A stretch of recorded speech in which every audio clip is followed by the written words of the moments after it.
Hey, hello again. This is Colt from Spit and Tax Upholstery here in Spokane, Washington. Actually out here in Airway Heights, west of town. This is the boat. This is an old bayliner that we did for a friend of ours out at Newman Lake. Turned out real nice. This goes in the stern, and this is the front. These are the side gunnels. And yeah, you remember walking through this with me. And I don't remember if we made a video about these, did we? But we put new carpet in. I just installed her speakers. And a new little net there, and new carpet on this side, you know. But that's how it's done. And there's the controller. That goes in that hole right there. But isn't that handsome? And if you notice, like with your grain, you can see how it all runs the same way.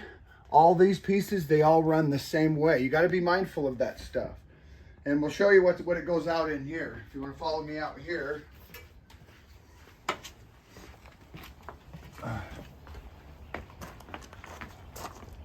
do you guys like my grass? Turned out nice. Anyway.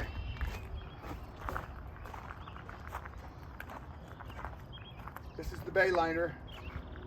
Come on over here and look inside real quick. So these are the seats. You know, it's an old bayliner, but it's got a new lease on life. And yeah, so today's install. I'll make another quick video after I get it in, but it's just bolting stuff down. And this is what we do. So thanks for tuning in, like and subscribe. I'm Colt. I'll see you around like a donut.